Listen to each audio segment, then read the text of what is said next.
Good morning, everyone. It's a pleasure to introduce such a beautiful panel this Sunday morning.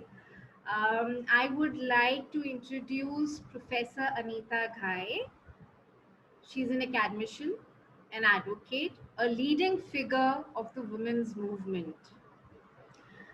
Professor Anita Ghai will share her perspective on how is disability understood in medicine. What is the norm of ability or able-bodiedness that we use to measure and mark disability? The stigmatization is produced in society, but the medical profession is a part of the same society. We would love to hear Professor Anita Ghai share her perspective on does medical training help to counter it all?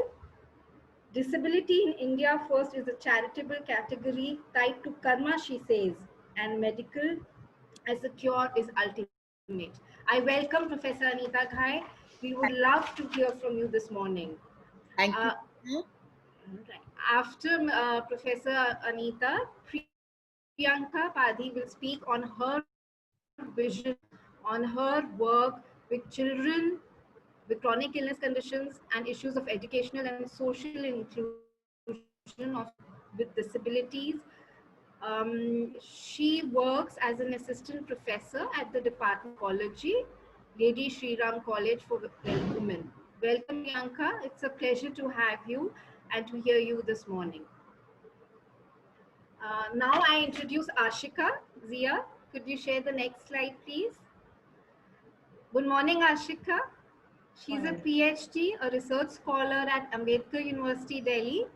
Her research is on interests which include intersections of disability and gender. We would be hearing Ashika this morning on what is normal and normative bodies and how medical is not so separate from socio-cultural. After Ashika, Dr. Kanchan Kaur. Zia, could you share the next slide, please? I welcome Dr. Kanchan Kaur. It's a pleasure to have you with us this morning. She's a director of breast surgery at Medanta Hospital in Gurgaon. She is working with visually impaired women, and I would love to hear her work on how she works with skilled workers. So welcome, Dr. Kanchan Kaur. We are looking forward to your vision today itself. I start the panel now, and we would love Professor Ghai to start with the conversation. Over to Uh, you, Professor Anita Good Ghai. morning, everyone. Um I speak from a vantage point of a person who had polio at the age of 2. And so my epistemic location is that of, being a disabled person, but also an academician and an advocate. I mean, I look at disability as something where, usually the understanding is that of a charitable kind of a mode, where, they say that disability is a concessional category, wherever you come across, it is almost like that. In the academia itself, disability is not considered as, a social category or as a constituency that we can kind of, have it at a level as gender or as caste, in other this thing.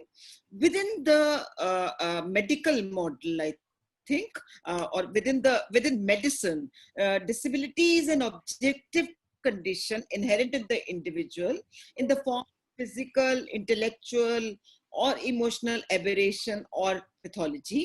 And the response, I think, should be read as the medical interpretation of disability by creating what is known as the medical model of disability. Now, this medical model makes two assumptions. One, that it locates the problem of disability within the individual. And secondly, it seeks the causes of the problems stemming from the, functional, psychological, political limitations that arise from an individual disability. So it becomes like, your personal tragedy, which means that, you as if there is no identity apart from the fact that I am a medical category for, usually medicine specifically. But at this particular stage, I would also say that we will have to distinguish between the medical model and the medicalization.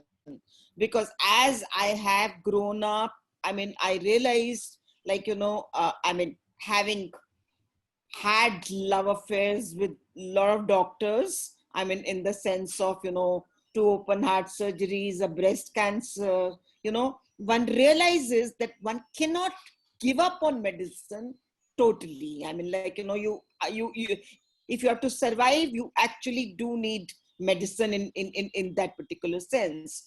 But I think the understanding of medicine is problematic, because then they leave the individual only as a diagnosis that is there for people to understand. So I would kind of uh, uh, uh, uh, uh, also go back to the point where I would want to at least highlight or underscore that as a woman, I think the reproductive health that is being considered by medicine is that the very minute you say that you are a woman, and maybe as a disabled woman you also want to have a child, I think that very minute they will say that but why do you want to, why can't you abort, why do you want to have a disabled fetus, why do you want to a disabled fetus to grow up? Because that means that it is kind of a better to be dead than alive ideology that is there with disability. And I feel that especially in this the latest in 2020, the MRP and the medical termination of um, uh, this thing about within abortion. I think it's very important to understand that of course they've changed the number of weeks, but B, the most important thing is that while a woman cannot be allowed to actually abort a girl fetus, but you can be allowed to abort a disabled fetus. Again, that creates a issue, that whether which it means that if you think that disability according to heredity is no, I mean only understanding, then I think that then there is a problem, because we cannot really because we can abort any disabled fetus. And yet there are so many testimonies that indicate that people grow old, I mean grow with disabilities, and they are as important. I mean, one could take examples of people like Stephen Hawking, people like Beethoven. I mean, there could be so many people who have contributed to the society.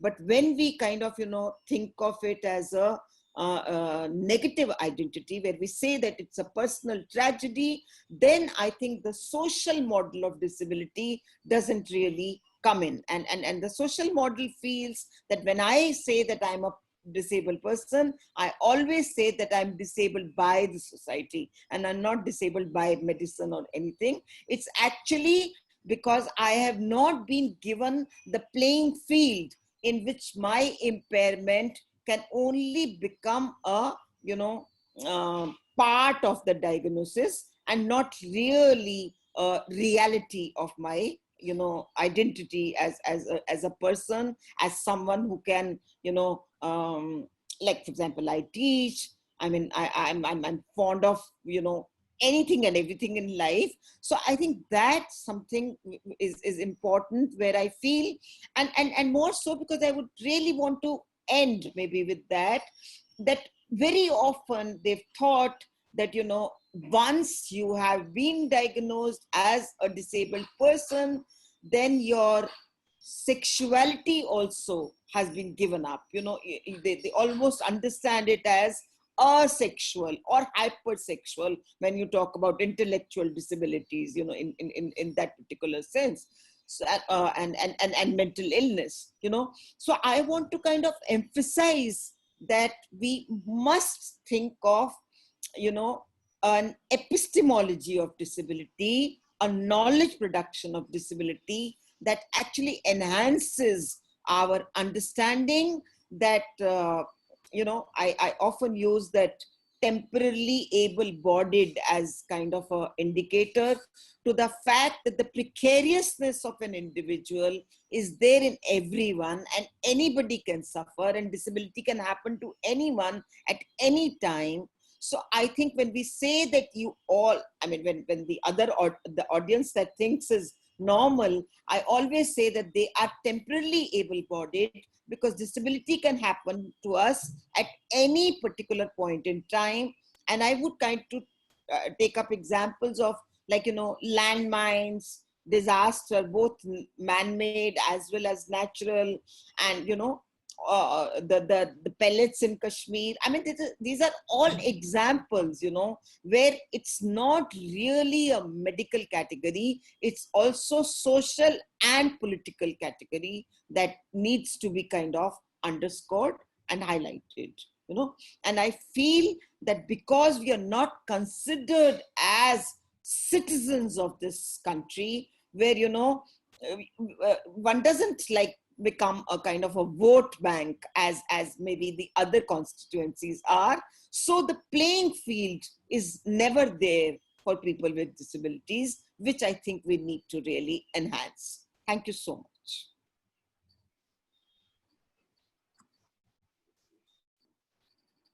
Is that okay?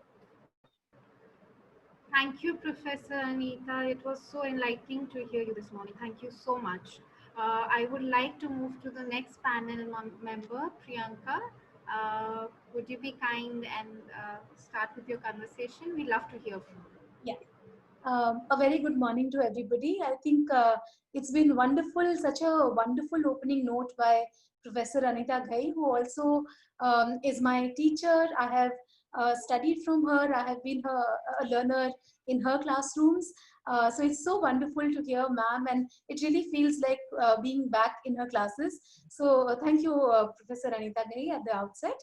I'll also take on in a style which is sort of similar to what Anita ma'am was just talking about. She started by talking about her own epistemic location at the outset of her talk, and I think that's very important, that that is a piece that needs to be acknowledged, my own sort of positionality in this work. Yes, I am a resilience researcher and a disability researcher. I have been studying inclusion of children with disabilities, social and educational inclusion of children. And I've also been researching resilience in chronic illness conditions, the illness conditions being thalassemia and epilepsy and type 1 diabetes. It's also important for me to note that I have a personal experience of living with chronic illness, and that is what I bring to bear upon this research work as well as my work in the academia. On that note, I think I'll put forward a few points that are central in my understanding of what we are talking about today in this topic of disability and medicine. And I think the opening note has already set the tone for that very clearly there are these two sort of approaches that seem to be emerging when we are talking about disability and medicine. It almost seems like when we are looking at it from the approach of medicine, then we are looking at it from an impairment based and an rehabilitation driven sort of an approach, which is what the medical model is based on, right? So we are coming at it from that particular approach. On the other hand, if you look at the way disability gets defined in our own acts as well as international conventions. So for instance, the United Nations Convention on Rights of Persons with Disabilities, or if you look at Rights of Persons of Disabilities Act of 2016 in India, then we see that the definition of disability is actually much broader, and they have taken into cognizance a whole range of political, environmental, social, cultural, structural, economic, and even attitudinal factors that actually go into the making of disability. So we are actually talking about two very different lenses here. And if you look at the literature around this, then of course it talks about how we have made the understanding of disability has shifted from a charity model to a medical model and then to a human rights model. The human rights model being based on the ideas of dignity, of freedom to make one's own decisions and choices, non-discrimination, equal access, opportunity for participation, and so on. On paper, this is what our acts are saying, that we have made this shift, or that this is how the disability movement has progressed. But when we look at what is happening on the ground, and when we look at what is happening both in terms of research findings and in terms of practice that the practitioners can actually speak about, we see that this shift is actually not that apparent. And when we speak to people, we do realize that we are very much still operating from notions of charity. In my work with school administrators, this was one thing that very frequently came up, and that they said that, you know, this way of explaining why children need to be included, why there needs to be full inclusion, and they would say that ये बेचारे कहाँ जाएंगे, अगर हम इनको नहीं schools में accept करेंगे तो ये बेचारे कहाँ जाएंगे. So the phrasing and the idea behind that continues to be coming from this idea that this is going to be a punya, or it is going to be a charity if we allow them to be included in the mainstream, right? And even when we are speaking about persons and their own families, even there seems to be this whole, especially in our culture, there seems to be a lot of tying into the idea of karma and what you might have done in order to have sort of deserve this particular condition that you have. What is also interesting is that I have seen in my work with both persons with disabilities and persons with chronic illness conditions, it seems that there seems to be a greater acceptance of terms like disease and impairment and illness as compared to terms like disability. There seems to be greater discomfiture around the latter. And I think that also ties into this particular idea of karma and of the idea of being a concessional category that Professor Ghai spoke about.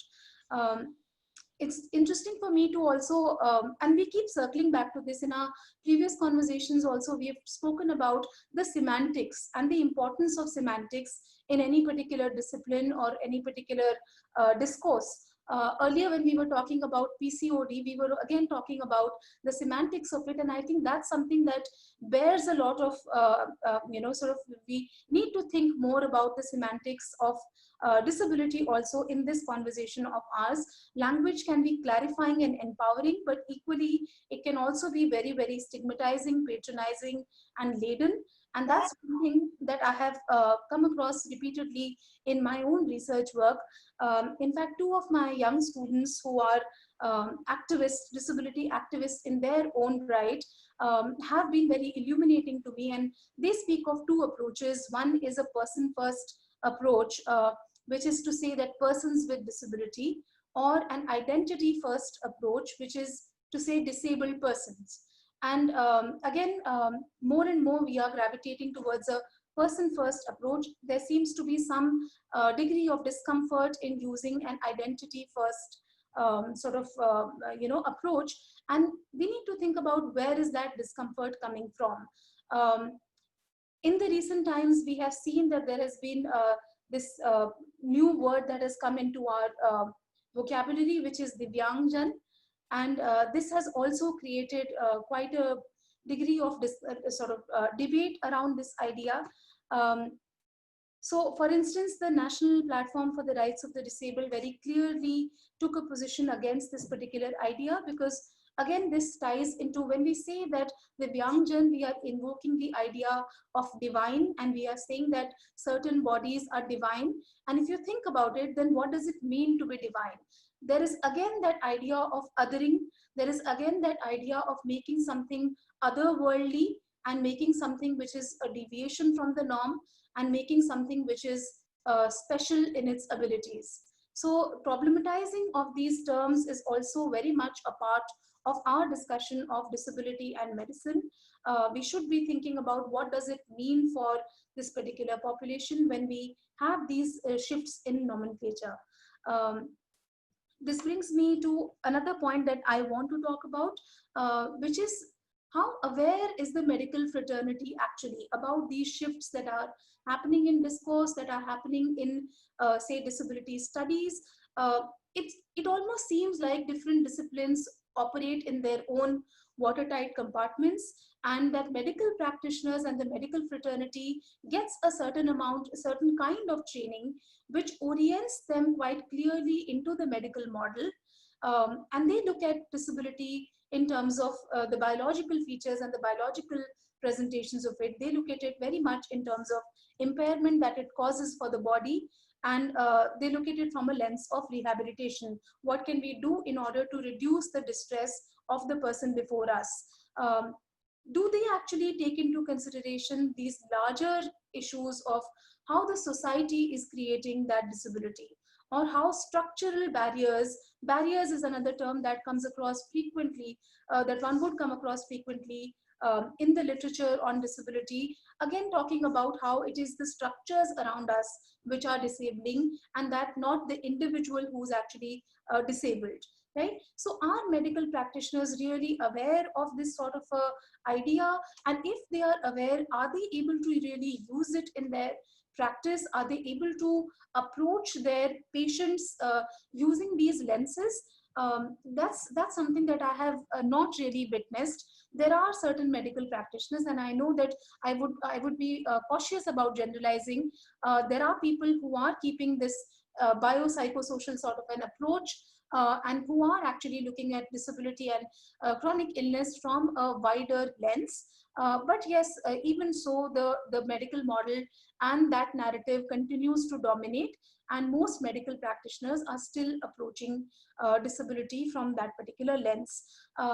This brings me to sort of the last thing that I want to talk about, um, that in in the two illness conditions that I have studied, one being thalassemia and the other one being type 1 diabetes, for the purpose of this discussion, um, thalassemia has recently been included in the schedule of disabilities under the Rights of Persons with Disability Act of 2016, and type 1 diabetes and epilepsy are as yet not a part of the schedule per se. So in both of these communities, I witness very different kinds of movements. In the thalassemia community, while this shift has happened, there is hardly any awareness.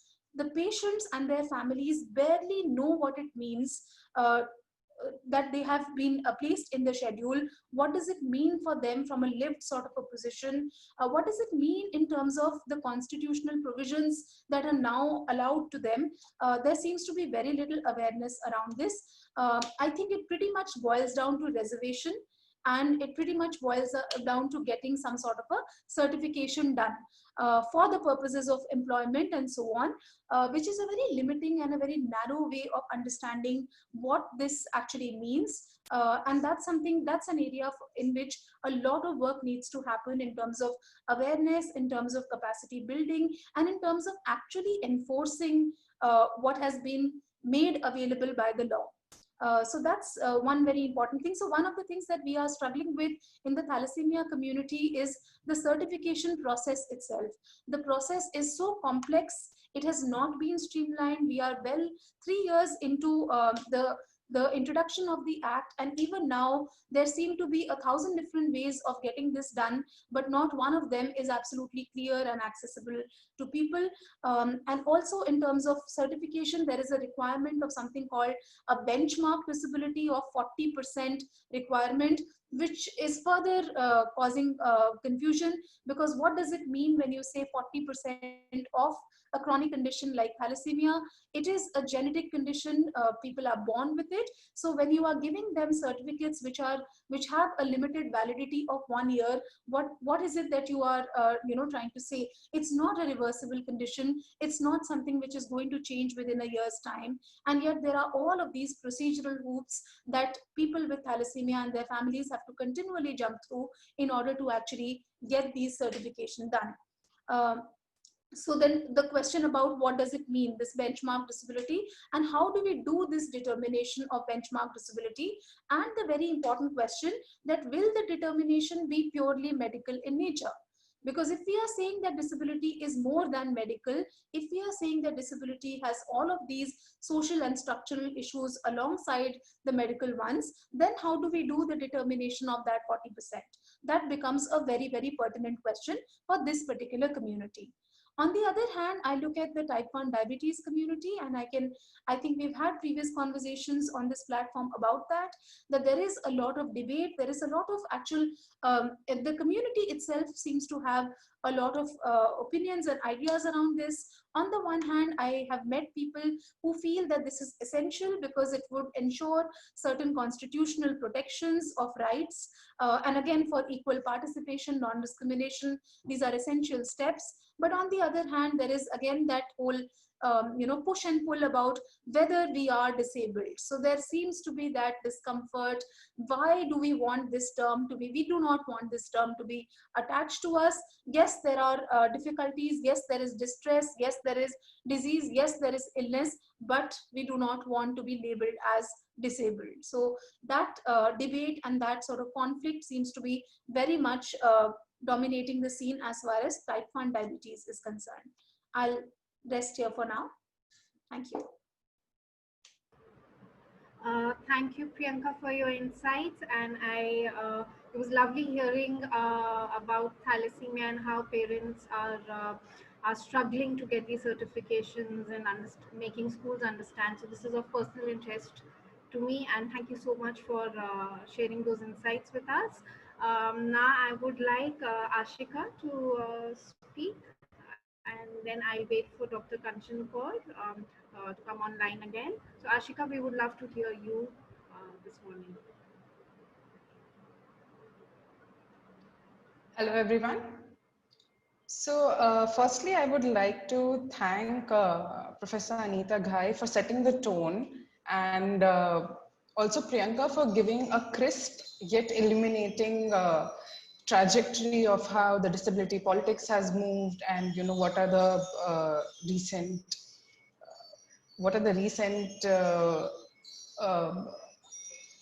highlights of how the social model has been functioning, and sharing the experiences of being a person engaging in disability research.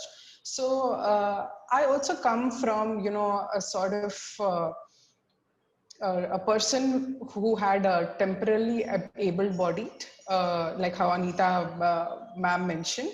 So about a decade ago, I was diagnosed with chronic back pain because of my slip disc, and I was a wheelchair user and bedridden for about a year and a half.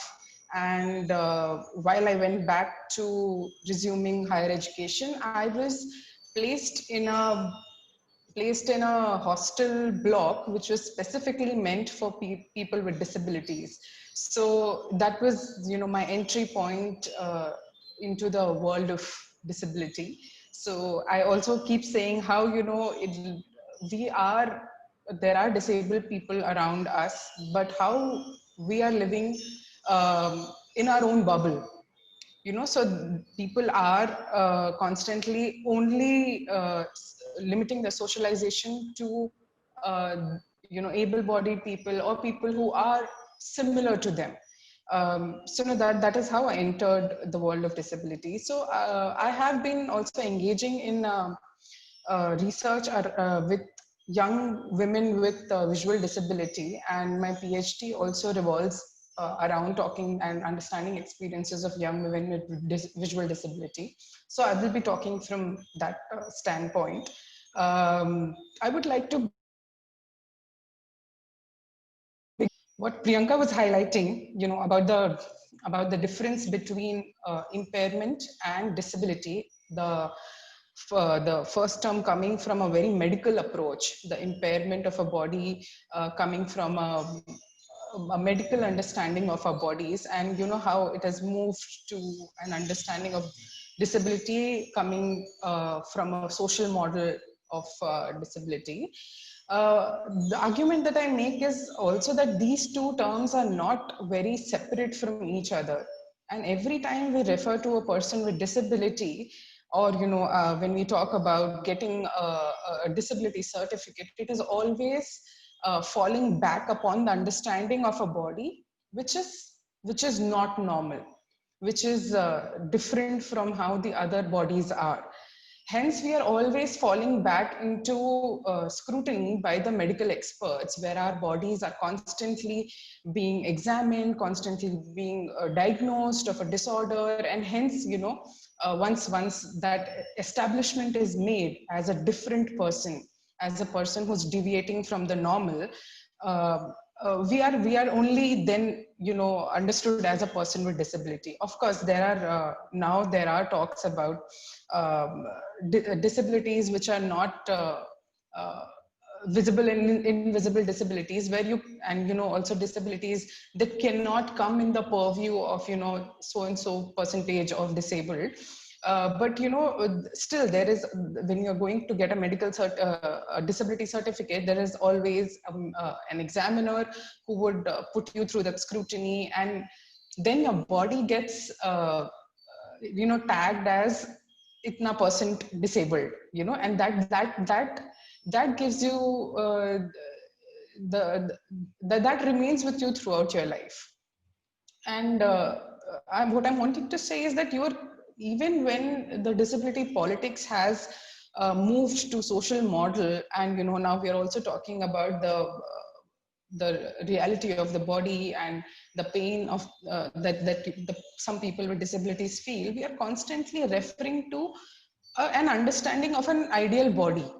And where is that ideal body, or where is that normal body coming from? It is, and one, I would say that there is the reference is given from the medical field, because as we grow up, we see the biology textbooks, which later convert into the medical textbooks, medical sciences. There is always a description, a graphic description of a body which looks perfect, like 2 hands, 2 legs, 2 eyes. So there is always a falling back upon a body.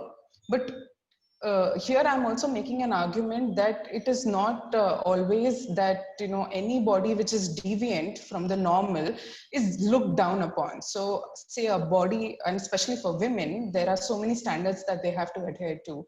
So a woman with a 0 figure, or now how the trend is about fitness and getting 6-pack abs, so that again deviates from the normal body standards, but that's not looked down upon. Here is where culture comes in.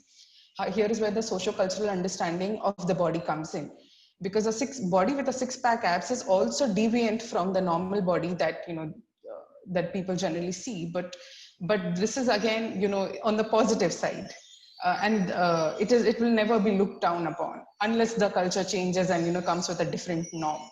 So again, the understanding of the bodies is a very complex phenomena, where the medical is not so separate from the socio-cultural, because also the medical practitioners, how science has evolved, is not devoid of humans and who are social beings. So that understanding keeps shifting with time. I would also like to emphasize on the gender aspect here. And when Anita ma'am was talking about abortions, how a disabled fetus is, the doctors will always give suggestions to women that if the fetus is diagnosed as a child with disability, is going to be a child with disability, then it's better to abort it. And also how disabled couples are generally advised on not going ahead with the pregnancy, because if they have a genetic condition which will cause the child to be disabled as well, then they are not encouraged to go ahead with the pregnancy. I would also like to bring in some insights from my field, where I talk to women with disabilities, women with visual disabilities. So a woman told me how she had been rejected by a prospective groom's family, basically, because the condition that she had, blindness, would be transferred to her to be child, if she married that guy. So, she had been rejected thrice because of this reason. Then again, the woman's body is looked at as, a conventional, uh, how a conventional woman is supposed to perform household chores, and then, is supposed to get in the motherhood frame, later on in life. But, it's not like disabled women are not put through that scrutiny. They are, but then the expectations are different. They are given the compensatory work, like, why don't you do this? This will keep you safe while you do the housework. For example, women, especially in our Indian culture, the housewife is supposed to be the food provider for the. So while I was talking to a lot of young women who are, in relationships, or, looking forward to get married, they mentioned how they are asked this question of whether you can cook or not, and can you cook on a regular gas stove, and would you be able to manage around, fire, and, why don't you get an induction is better. But there is never an option given to women that, it's okay if you don't cook. And or also, that option where women who have learned how to cook, blind women who have learned how to cook, that option is never given, that, you can independently cook in the kitchen. There will always be a mother standing, or, somebody to, to look after you. And, you're never independent in that sense.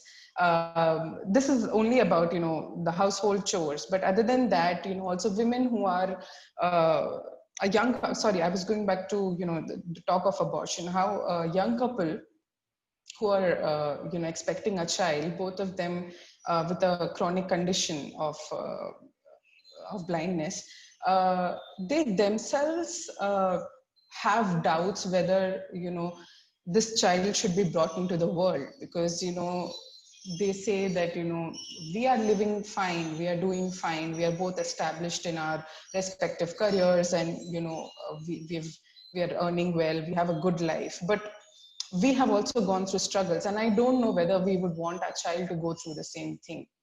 And, and we know that the child is going to be a person with disability later. So how do we understand that? Because people with disabilities are also not away from the general understandings that the conventional understanding of, uh, how a society operates, or, what a family should be like. I would also want to go back a little bit to how the medical field is, too involved in how we understand our bodies, and this I would like to elucidate from my field experience. So the onset of disability, or, when the parents realize that, the child they have is blind, comes only from an understanding that, the child is not behaving, or, not doing activities that the other children of that age do. Or, oh, she cannot see that, the ball is there, she's not able to play, she's not able to read the classroom board, she's not able to perform well in academics because, she's not able to take down notes. So the first thing that any family or any person does is go to a doctor, and this is how the the base for future is set. Because for a family, what the doctor says is the final word, and, it's the final word on how they understand their own child's abilities, and how the future would be set, how the course of life would be set. And, there were two very distinct replies that I got from two different people. And, this is not an isolated case of two people, but, these are the general conversations that happen.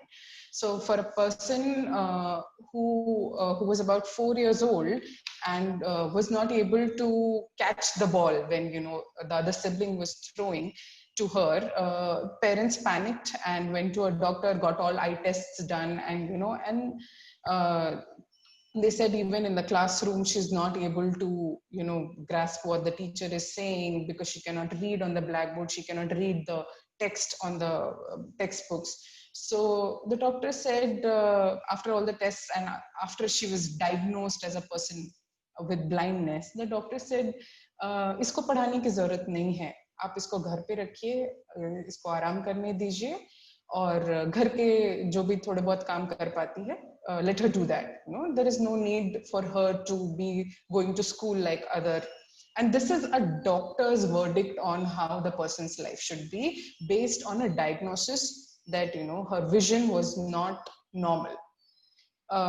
In another case, a doctor gave an option to the parents that your daughter has a disability. She'd be losing vision gradually with age. But why don't you start teaching her Braille right away, so that she's able to cope up with text, and then she can continue her education. So a doctor is here in a position of power, and has knowledge that the parents do not have, the person who's gone for a diagnosis does not have, and whatever they say is the final verdict of how. Of course they can go for a second opinion, third opinion, but then again the tone is set for the person's future, that doctor said ab kuch nahi ho sakta. So this is how they play a very significant role in determining how early that the family accepts the person with disability, and how they go about her future. Also very interestingly, I wanted to share how these spaces, the spaces of medical, the whole compound, the hospital compound, and going to a certain hospital like AIIMS or Vellore hospital becomes is very interesting for a person who's disabled but has not has socialization, has not has exposure to socialization with the community, which will probably give him or her guidance. So one of my respondents, she mentioned how she was sitting in the ophthalmology department at AIIMS, and she was recently diagnosed with a condition which would which would gradually make her eyesight weak. And there, while waiting for the doctor, she met another person with disability, and they developed a close friendship, and now they are in a romantic relationship. And how that person guided her to schools where she could learn Braille, or she was made aware of different technologies, and how that entire moment, every time she had to go to a doctor visit, she knew that guy would be there. And that's how that romantic relationship developed in an AIIMS hospital, and in that compound. Very similar incident happened with a person from a rural area in Uttar Pradesh, and she went for diagnosis to Vellore hospital, and it's again a very popular hospital, and people go there. And while on journey in train, she was going with her father, and there was another person with disability sitting in the same compartment but in a different place, and they realized she's also a person with disability, and they came and offered whatever knowledge they had about different schools that she can go to, or so how what the doctors say, and how the entire medical community itself can make a difference while determining whether the person should be only living as a disabled person, like how Priyanka said about whether person should come first, and whether the semantics, and it makes a huge difference on what doctors says, and how they approach the whole diagnosis process, and how they guide the immediate family about it. If I have time, I would also like to talk about gender a bit, or if we can come back later and in the second round talk about it.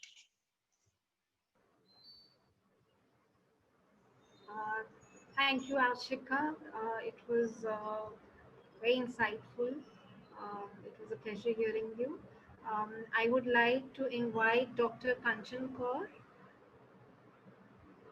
We would love to hear, we're all waiting to hear from you and the work that you're doing with women who are visually impaired, especially me. So please go ahead and enlighten us this morning. So a very good morning to everyone. Thank you to the organizers for having me be part of such a team. I'm so overwhelmed. Actually, I'm feeling intellectually disabled being amongst such learned women, and the bar has been set very high by the speakers before me. So I'm just going to speak out of experience. My academic knowledge of the topic is very little. So I'll just speak out of experience. And as Ashika was talking about doctors understanding disability, fortunately or unfortunately, doctors are humans. And, we are also engulfed in the bias that we grow in from our childhood to the time we become doctors. And having had witnessed the difference in medical training between India and the Western world, I can tell you India produces very fine doctors who are very good at skill with their hands. But sadly, when it comes to communication skills and taking it beyond the purview of the actual disease that you are treating, we fall a bit short, So I could go talking about it for hours at end, but I'll just stick to what I have to say we're talking about disability and my first exposure to how a community rallies behind what is labeled as a disabled person is when I went to the UK to train in breast surgery. It started with the empathy that I saw in clinic with a specialist group of nurses looking after women who had been diagnosed with breast cancer. It was not like the Indian clinic, aapko cancer hai, operation karana hai, is din ki date hai, It started with a conversation. It moved out of the clinic into a setting where the Macmillan nurse or the cancer care nurse sat with the patient, took them through the diagnosis, guided them through about how social support was provided at home, coming to the hospital for chemo. You don't have family members who can come. The government is providing and NGOs are providing. And then, you understand how much of an important role society has to play in making patients or people with some sort of a disability feel inclusive. And for that, there has to be a change at every level. So if you're getting onto a bus and you see somebody coming with a wheelchair, you suddenly see the bus stop and a ramp come out so that the person on the wheelchair can climb the bus. So I used to find these things very interesting because coming from a small town in India, in Delhi, at least, in metropolitans, you have some conversation around this. From where I came, anybody with a disability was a social outcast. And sadly, I grew up with that bias in my mind. So fast forward to my clinic here now, where one day I got this opportunity of this novel program called Discovering Hands. It was discovered by a doctor called David Hoffman. He's in Germany. So one of his nurses was blind. I don't know if we can, it's okay semantics, if it's okay to use the word. So she couldn't see, she was visually impaired. And what he realized was that the disability of one organ had actually increased the ability of another sense. So she may have had been visually impaired, but the sense of her fingers, of her to be, her sense of her surroundings was way much more, her perception was much better than a visually sighted person. So he got into this program where he trained her to examine the breast of women who were coming to his clinic. And then over 10 years, he's developed into a proper formal program where girls who are and it's girls only. As far as I know, there are no men who have been trained in this. It's just women who've been trained in this. Again, a gender bias. I mean, I don't see why men shouldn't be trained in this. But so women have been trained to examine women's breasts. And this is not a random examination of the breast. It starts with a training, which is a theoretical training, which lasts almost 8 to 9 months, where they study about human anatomy, about the breast. Then it goes on to clinical training and internship, and they learn on models. And there are very special strips, braille strips called the DOCOs, that they apply on the breast when they examine. So then they know that which area or which quadrant of the breast they felt an abnormality in, so that if they have to communicate the result back to the clinician, then they can say, because of their, how they felt it on the braille strips, that it was in the right breast at 2 o'clock or left breast at 3 o'clock.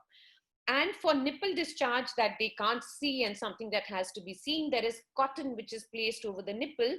So at the end of the examination, they just show that cotton to the doctor so that the doctor can appreciate if there was any discharge on the cotton or not. So I started off very biased in my mind. I'll honestly tell you, I couldn't see the purpose of the whole exercise. But ever since I've come back to India, and my training was in the UK, where 80% women were coming with stage 0 or stage 1 breast cancer. And here in India, I've got women coming with stage 3 and stage 4. And the kind of environment that you need in the community for screening, that is not there, and I don't think is going to be there in my lifetime. I have very actively been looking at novel methods of increasing early detection rates in breast cancer. So just with that in mind, I went to Germany 3.5, 4 years ago. I went to his center and I was blown away. All my biases were put at rest. We visited this clinic in Berlin, which is run by these girls. Even the receptionist is a person who's partially sighted. And there is just a doctor who sits in the clinic going through women who have been diagnosed by these visually, by impaired girls as having some abnormality in the breast. So the way it works is, so we came back to India with this kind of idea in mind. And that is when I started realizing the amount of problems that the parents of a girl field or a child field when they are born visually impaired, in the community or in the society. Like Ashika said, the doctor said, "Ab aap ghar baitho." Why? Because there is such little information out there about centers and organizations and schools that will take care of people like this and actually might make them better at their work than even a visually sighted person can. So it is here that the NAB center in Hors Khas came into play. And I must tell you, the kind of work that they do with visually impaired girls was my first experience. These girls, they come from all over India. They're first trained on the basic things of life. They know how to look after themselves. They know how to make their bed. They know how to cook. I have had the best pakoras made by these girls at the NAB center. They know how much they have to fry it. They're working on gas, they're working on boiling oil, but they are so good at what they do. And first they get this training, then they get the training in using a computer program that is specially meant for visually impaired people. So they have their special program on the computer on which, after they have done an examination in clinic, they enter their data. So it happens in a very systematic manner, and nowhere is there a sense of pity. In fact, the first meeting we had in India, and there were 6 of these visually impaired trainers who came from Germany. So initially the trainers were coming to India to train till we trained our own Indian trainers. And we went out for dinner. There were 3 visually sighted people and 6 visually impaired people sitting on the table. And every time one of those visually impaired person would put their hand forward for their wine glass or water glass, I felt this urge to put my hand forward and give it to them. And when I did it, I was actually told off. I was told off because she said, I know, doctor, where my glass is kept. I can look after myself. After 5 minutes, I was the one who had thrown my water glass down on the floor, and she had managed to hold her wine glass throughout. Because the thing is, even though we think with eyes we can see, our eyes actually dumb down or dampen the ability of the other senses to work. And that is where these visually impaired girls work very well. Why? Because it is their ability, their sense, their spatial orientation, their sense of touch. So when they come into clinic, these girls, the initial batch was coming from Noida. They would get on a metro. They didn't have anybody with them who could see. They would get on the metro, come to Medanta in Gurgaon. I sit on the 10th floor. Only the orientation was for one day. From second day onwards, they knew which lift to take. They would come to my clinic. Nobody escorted them. They knew where everything was kept. It was a joy to watch. And I must say, the first patient they examined, I was a bit jittery. I was very jittery because you know how we are culturally. And in fact, the first patient was from some village in Haryana. So the moment I started telling them about the program कि आप उनसे अपना examine कराओगे, कहती उनको दिखता नहीं है क्या? I said नहीं. फिर तो अच्छा है, मैं तो आराम से कपड़े उतार के लेट जाऊंगी, बोलो आराम से देखे. So that kind of put my confidence up tremendously. The second person who walked in said, अंधी है, उसको क्या दिखेगा? And that kind of, so I went from this to this in my clinic, from one patient to the other. But that kind of brought forth that the first time this program was introduced to me, that was the thought in my mind. They can't see. How are they going to even do this? But I'll tell you, it's been 2 years now, and I train these girls in clinic. They train on my patients. I can tell you hardly 4 or 5 patients who have refused an examination by these girls because they were uncomfortable around them.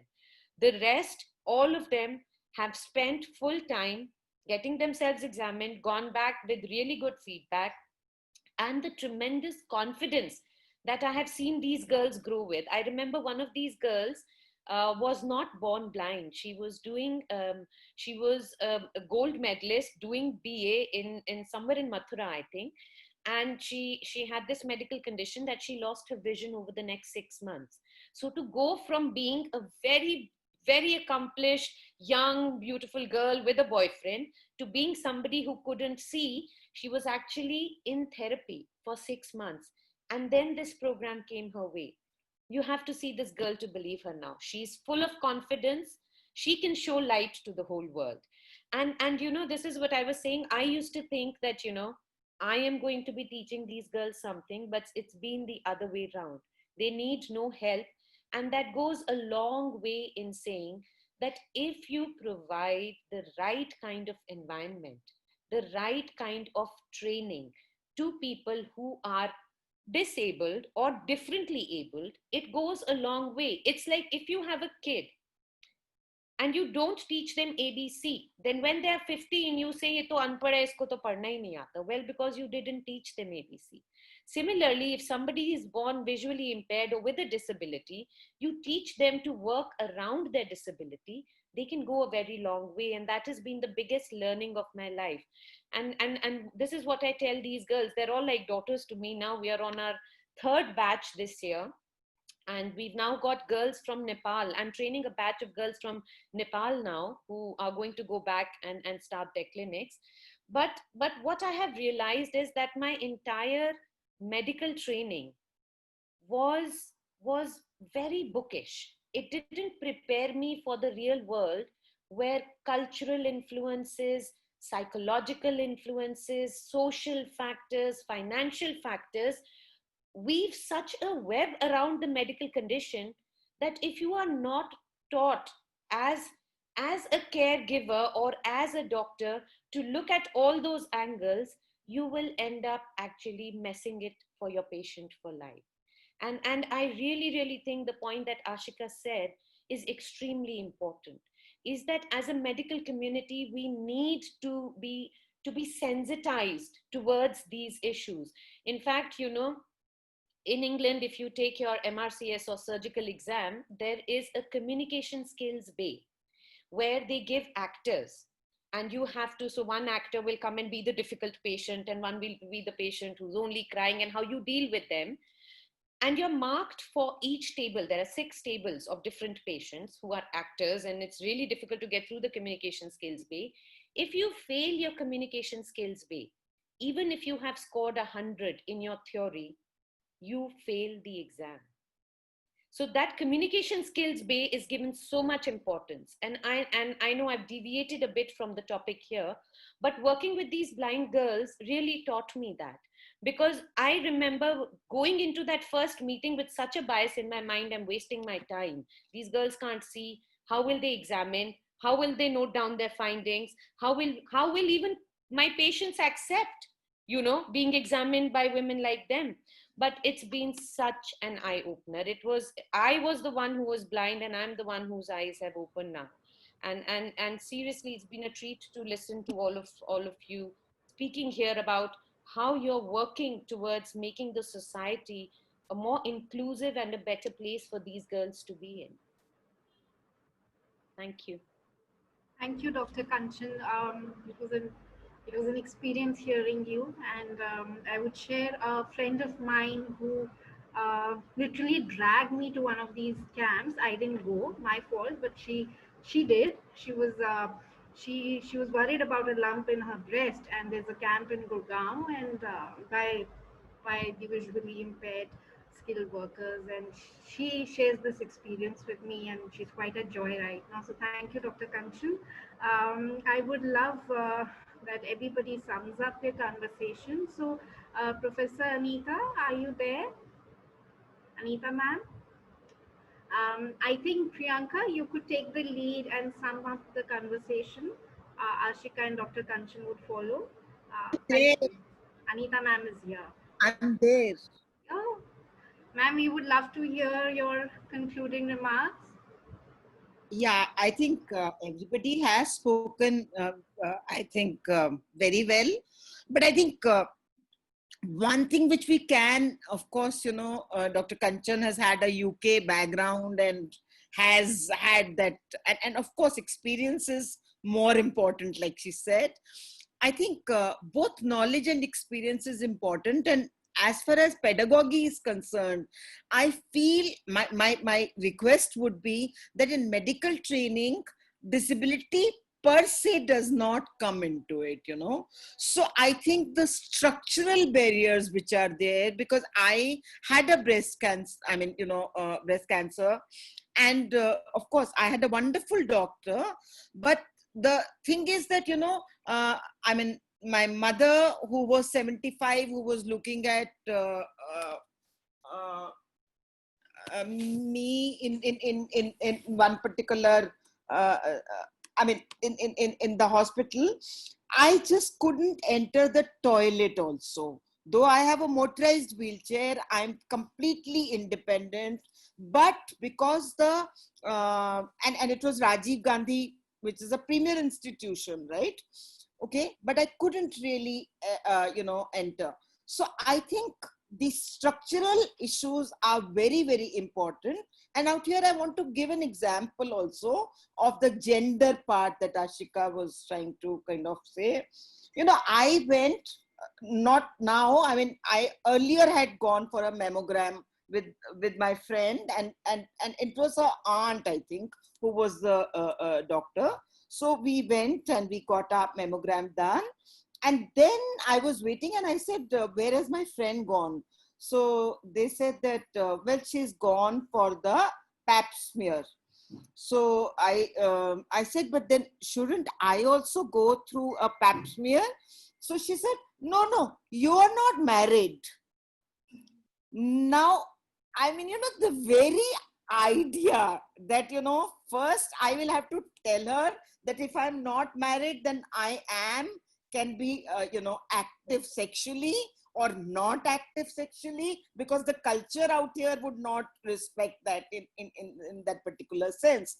So the doctor was unfortunately an aunt, to whom you could not even say this, but I'm not sure whether other doctors also really think of the possibility that just because we are disabled, that doesn't mean that our health will be affected in every possible way, like any non-disabled person. So I think that is something very, very important, which is why I kind of lay stress on, bringing, any kind of training, whether it is law, whether it is medical, whether it is, environment. I think disability lens has to be incorporated into any kind of pedagogy that is there. And I think that is something which is very, very important. It's also like what Priyanka said. She said that there is a kind of,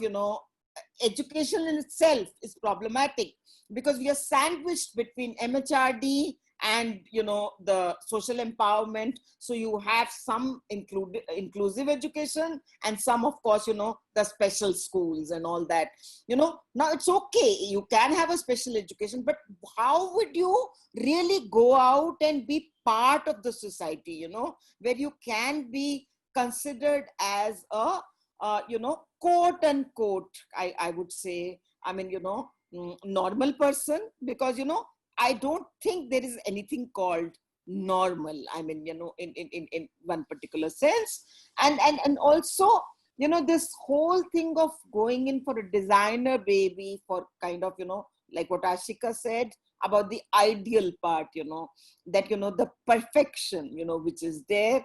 And I'm not sure whether any perfection is there ever, and we all, like I'm again repeating that we all can be disabled at any point in time. In Delhi, you have an accident in 3 minutes, every 3 minutes. And, you then kind of, find out that there are spinal injuries that largely come from, these accidents, which are there.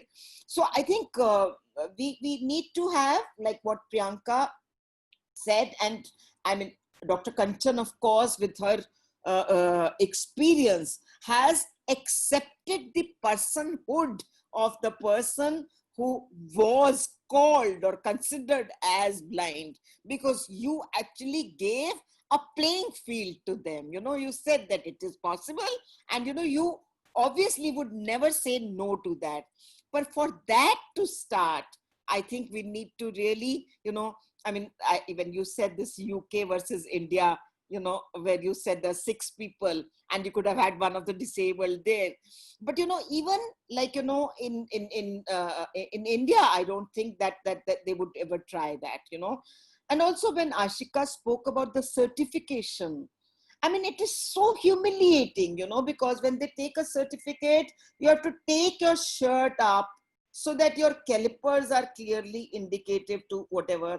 And there they take a photo. Now that you've got to, because for everything, even for the COVID, I would like to say that, I needed she's been caring for me for the last 27 years, but she wasn't coming because obviously you need the pass. And to get the care pass also, one had to go to the Delhi Disability Commission and all that, struggle with it. And then we finally got it in about a week's time. And then I think we could share it with others also. So what I would say, that we should not be trapped in this ability, understanding that, although of course Dr. Kanchan said differently able, but then Kanchan, shouldn't we think that everybody is differently able? No, Priyanka will have a different ability, I will have a different ability, Ashika will have a different ability. So I think what is more important, these are semantics, I think, and we should go beyond that.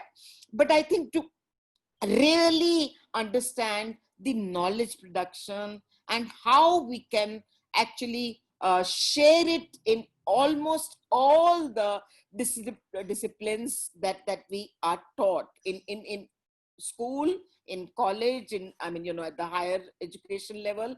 I think it should be a part and parcel of our life. I think that's something more important. I often say, I have two whatever you can say, the quotes that I remember. One is to say that to be normal seems shockingly repellent to me. I neither see the hope nor have the wish to sink to that low functioning level. And the other is that please don't fix us. We are not broken. Okay, thank you.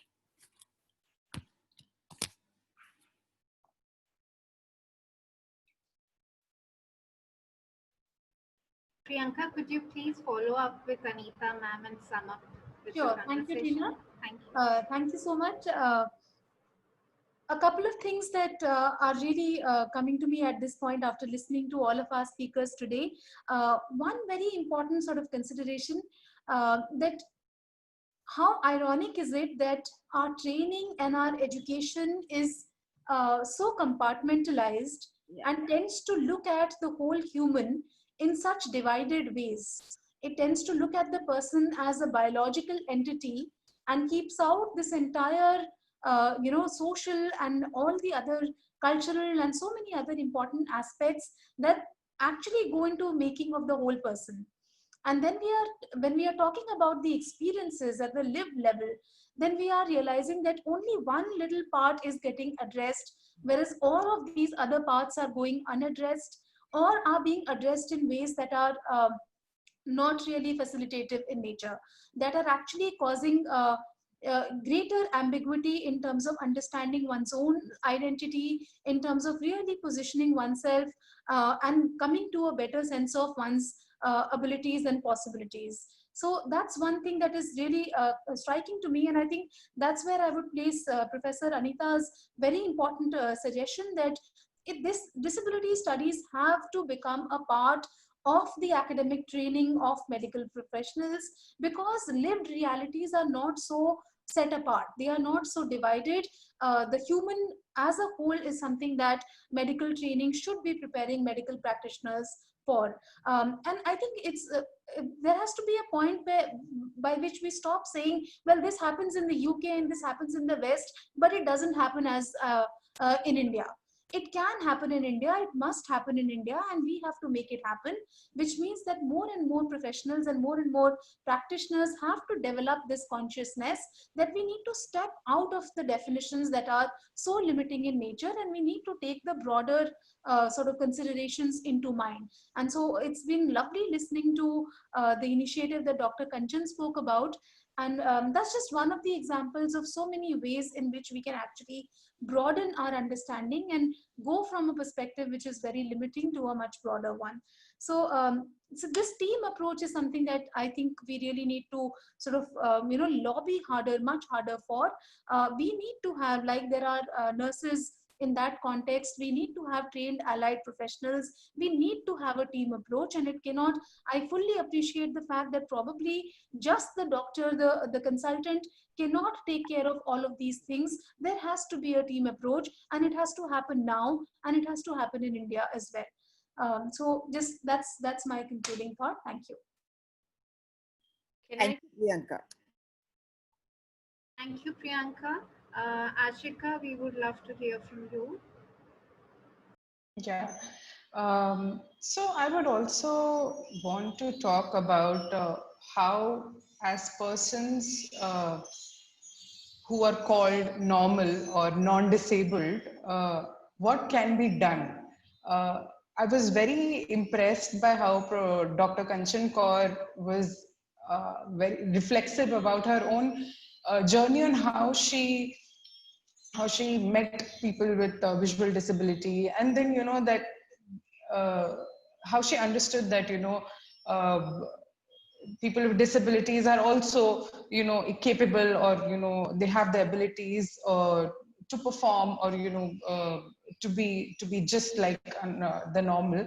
And I would also get into the language part a bit later.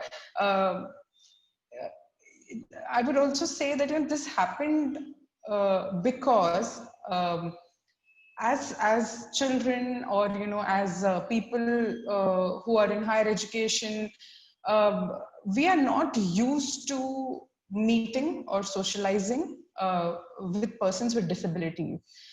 There are compartments. There are always compartments coming from class, caste, disability, and the socialization never cuts across, these categories. And that is the reason why we do not have classmates who are persons with disabilities while in school, while in college. Thanks to reservations now that we have people in our higher education who are persons with disabilities. But again, they would be relegated to their own groups, and there'll be people who are normal who would be in a different group.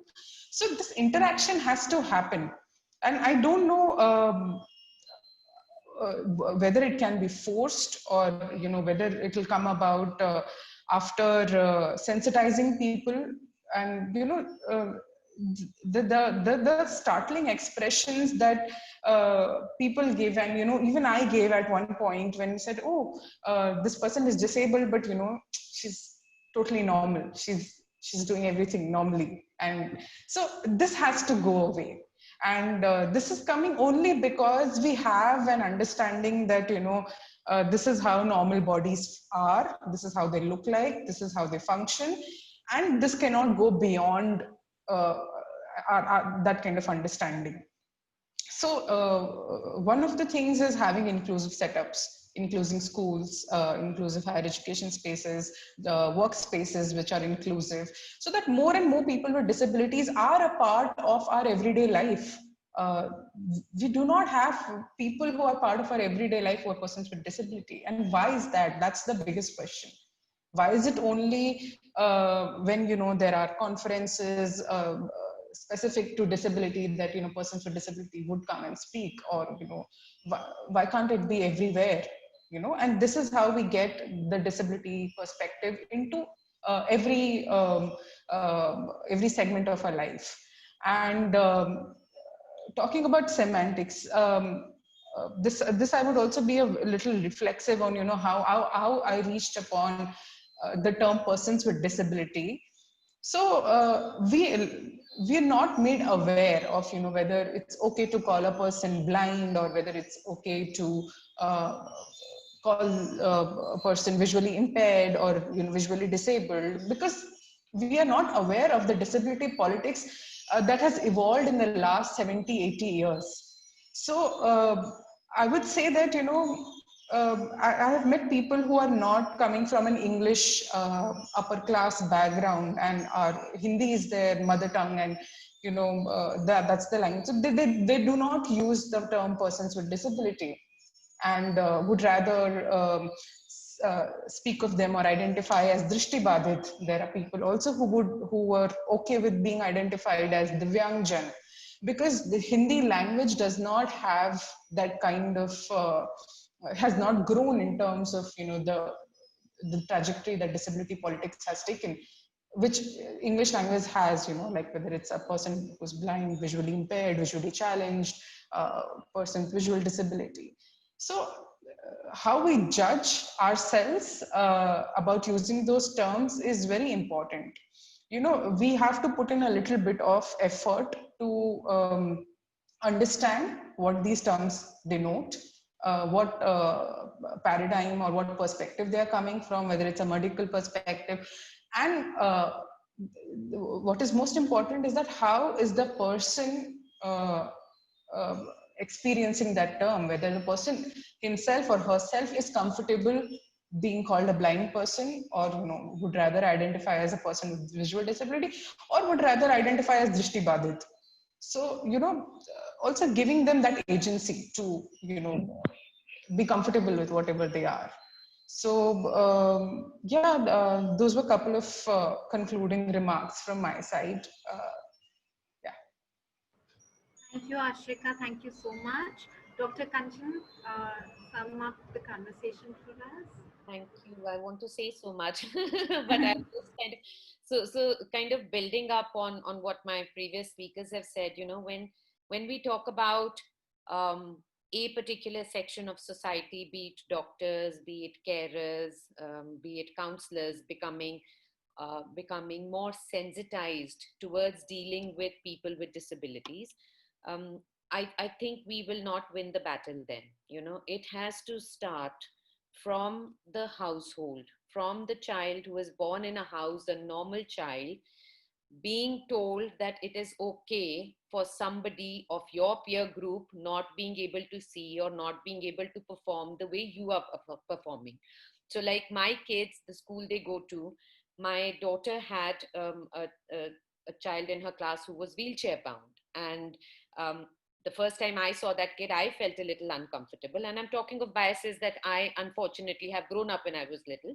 But I saw my daughter and all the friends in the class being as normal around the kid as they were around each other. So, I know when she grows up, this discussion might not make sense to her, because she never had that bias in her mind. She never grew up thinking that kid was different, because that kid was with them on the stage, in the ground, in the class, doing most of the things to the best of his or her ability.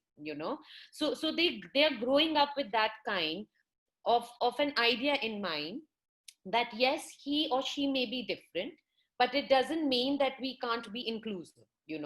And if we have a generation of Indians growing up thinking that, then it will go into whatever field they choose, whether they become a doctor or whether they become a counselor or whether they become a nurse.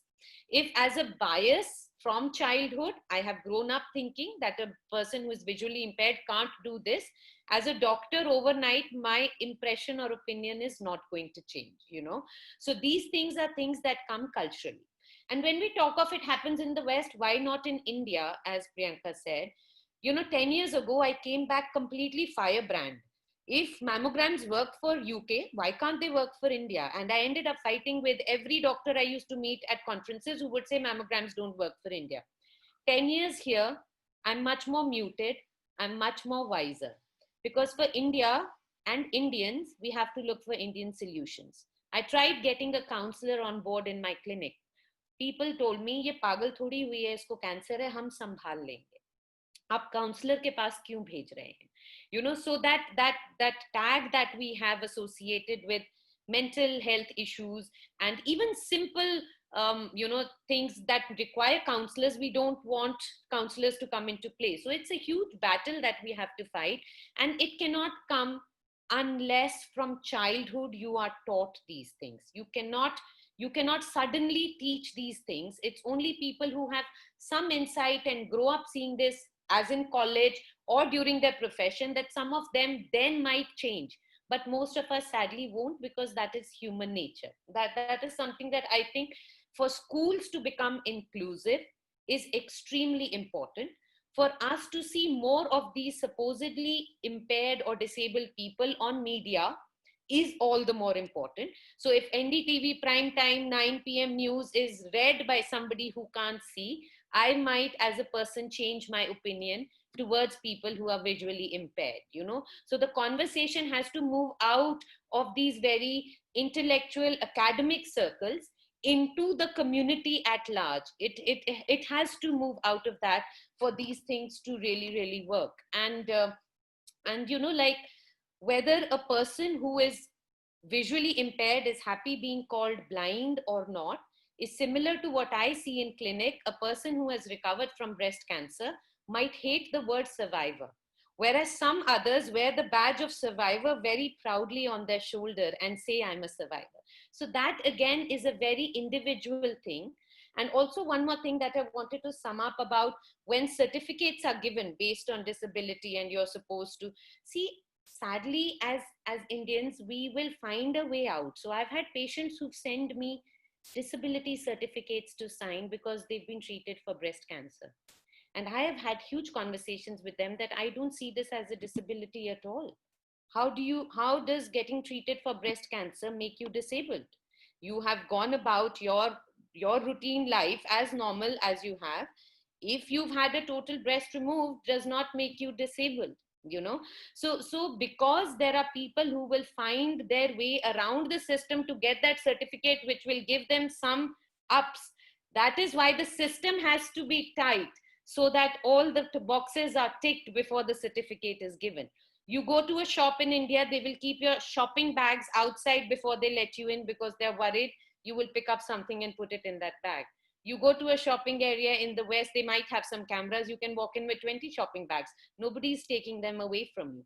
So culturally, again, I think that is why that came to my mind when it was said that, for a certificate, it can be, getting a certificate of disability can be a humiliating procedure for some, but that's because we culturally will find ways to get a certificate even if we don't really deserve one.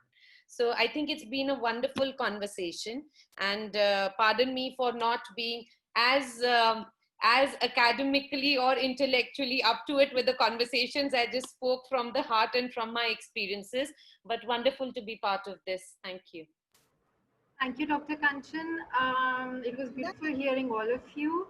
I think we can close this session, and it was a great experience, and you're all intellectual and enlightened souls for me. So thank you so much. Thank you.